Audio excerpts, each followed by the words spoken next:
Olá, boa noite. Este é o Notícias 24 Horas. Hoje faremos o resumo do dia 24 de maio de 2021, segunda-feira, logo após a vinheta.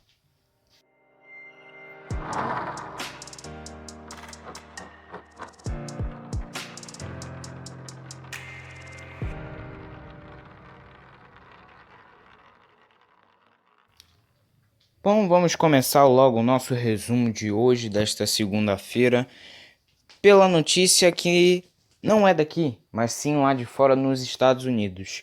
As escolas públicas de Nova York terão apenas aulas presenciais a partir do outono, sem opção de ensino remoto, anunciou o prefeito da cidade, Bill de Blasio, nesta segunda-feira.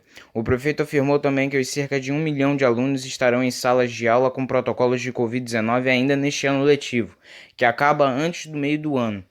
O ano letivo sempre começa no outono nos Estados Unidos e em outros países do hemisfério norte. A estação vai de setembro a dezembro, concomitantemente à primavera no hemisfério sul. Já voltando para o Brasil, passando para uma outra notícia, uma professora e uma diretora de escola foram assassinadas na manhã desta segunda-feira na Avenida Professor Oswaldo de Oliveira, na zona leste de São Paulo, durante um assalto. Segundo a polícia militar, 3 mulheres estavam em uma Tucson preta, na região do Jardim Helena, quando foram abordadas por homens armados que estariam em 2 carros.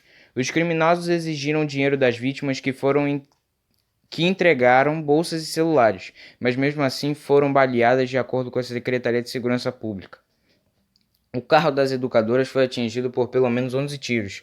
2 mulheres foram mortas e uma terceira mulher saiu ilesa da ação, segundo a PM, sendo que esses bandidos queriam, na verdade, assaltar um empresário ali de perto. Continuando em São Paulo, Ribeirão Preto terá regras mais rígidas contra a Covid-19 a partir desta quinta-feira, 27, até segunda-feira, 31, como fechamento de supermercados para clientes internamente e suspensão de transporte público, disse o prefeito Duarte Nogueira do PSDB em coletiva de imprensa na tarde desta segunda-feira. As medidas foram tomadas diante do aumento de casos, mortes e internações por conta da doença. A nova fase restritiva foi batizada de emergencial restritiva pela Prefeitura e se assemelha ao decreto de lockdown, de 17 a 21 de março. A diferença desta vez é a liberação para bancos, escritórios de contabilidade, indústrias e construção civil. No momento do anúncio, às 4h40 da tarde desta segunda-feira, a taxa de ocupação em leitos de unidade de terapia intensiva era de 96,1%, de acordo com a plataforma leitoscovid.org, com 299 pacientes internados e 308 vagas ofertadas. Para quem quiser saber o que vai ficar aberto e o que vai ficar fechado durante essa fase restritiva em Ribeirão Preto, eu deixarei o site aqui na descrição do vídeo. Já saindo do Brasil de novo indo para a Índia se tornou nesta segunda-feira o terceiro país a superar a marca de 300 mil mortos por Covid-19 depois de Estados Unidos e Brasil, em meio a uma agressiva segunda onda de pandemia. Somente hoje foram 4.454 óbitos nas últimas 24 horas, segundo dados do Ministério da Saúde indiano, o segundo maior número já registrado pelo país na pandemia. O recorde mundial foi registrado na terça passada.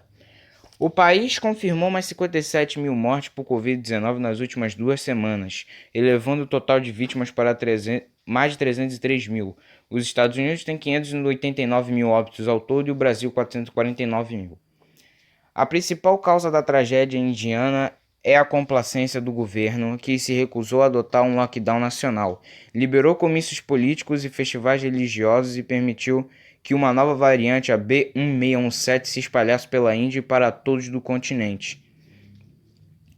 Voltando ao Brasil, a Secretaria Municipal de Saúde de Campos dos Goytacazes, no norte fluminense do Rio, monitora a situação de um morador que voltou ao país no último sábado, dia 22. Ele estava a trabalho na Índia e no retorno testou positivo para a Covid no Aeroporto Internacional de Guarulhos, na região metropolitana de São Paulo.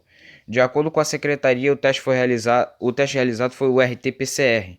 O paciente já está isolado em Campos dos Goytacazes, de acordo com a pasta, onde é monitorado pela Subsecretaria de Atenção Básica, Atenção, Vigilância e Promoção da Saúde.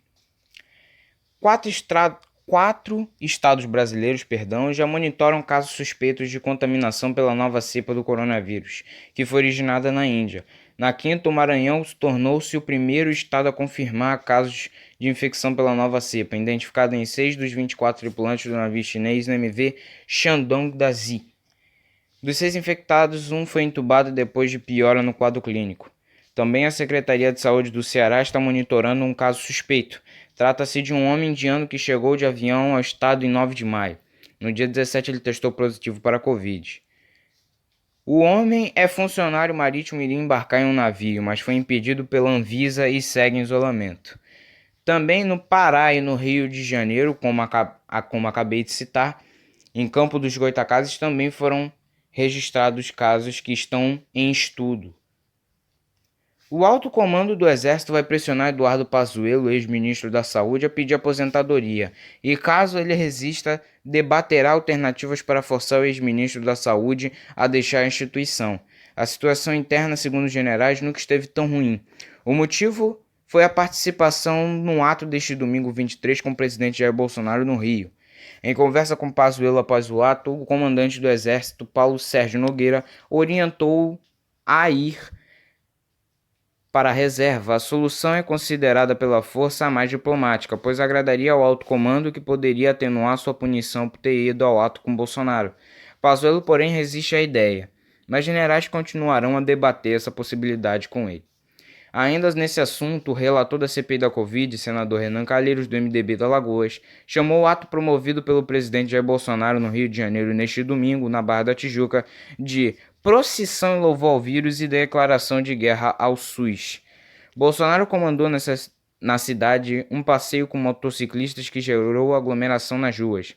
Sem máscara, Bolsonaro cumprimentou e tocou diversos apoiadores, que também estavam sem o aparato de proteção, infringindo norma local para conter o avanço da Covid-19. Saindo do Brasil e indo agora para o Equador, o novo presidente do Equador, Guilherme Lasso, foi empossado nesta segunda-feira, 24, na capital, Quito. A cerimônia acompanhada pelo presidente Jair Bolsonaro, que já saiu de ontem, na noite do domingo, direto para Quito, para o Equador, para acompanhar a posse do presidente. Lasso, de 65 anos e ex-banqueiro, já havia concorrido à presidência do país em duas outras ocasiões, em 2013 e 2017. Em abril deste ano, ele derrotou nas urnas Andrés Arauz, ministro do ex-presidente Rafael Correa, por 52,5% a 47,5%, numa eleição com alto índice de abstenção. O Ministério da Educação publicou nesta quinta-feira 20, no Diário Oficial da União, os 3 editais que definem as formas e prazos para adesões, das instituições de ensino privadas e públicas aos processos seletivos do segundo semestre de 2021, dos programas do governo federal que oferecem oportunidades para ingressar no ensino superior, o ProUni, o FIES e o SISU.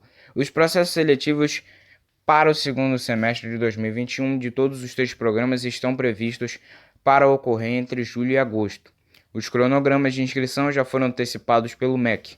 Os editais com as regras e prazos das inscrições serão publicados posteriormente. Mais dados e informações é só acessar o site do Governo Federal, que eu estarei deixando aí abaixo também na descrição. Bom, esse foi o resumo de notícias de hoje. Agradeço a todos muito a todos pelos ouvintes, agradeço aos espectadores, agradeço a todos. Tenham uma boa noite e até amanhã.